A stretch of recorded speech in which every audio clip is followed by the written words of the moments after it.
All right, this video is going to show you how to do a mixed ANOVA in SPSS.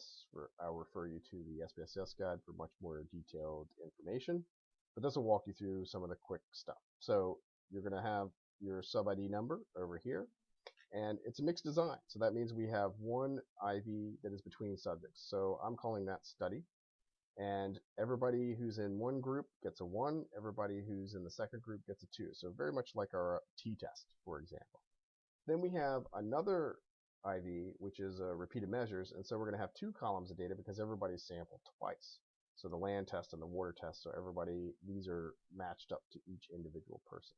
So once you set that up, then the trick is sort of the SPSS syntax, right? So we're going to analyze the 2 repeated measures variables by our study variable, right? The by study indicates that you have a between subjects IV, and our grouping variable levels are 1 and 2, much like we did before.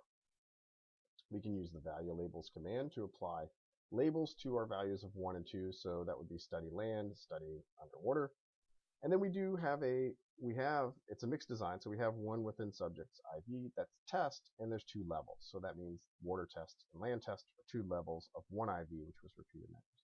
This information is all the same.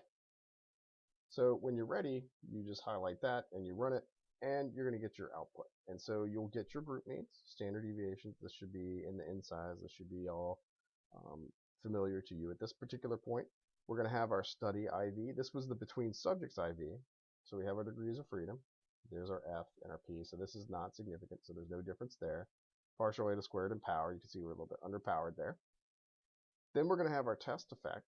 Right, so this is a test main effect between land and water tests. So there's our degrees of freedom, our F, and that is significant, right? And now we have our interaction, just the study and test location interact, 134, our F of 21.75, and it's less than 0.001. That's what that means. SPSS only goes out to 3 decimal places, so you would report it as less than 0.001, not 0.000. That would be misleading. And then we have our partial eta squared, our effect sizes, and power for both of our factors there. And because this error term is smaller, takes out the subject effects, right?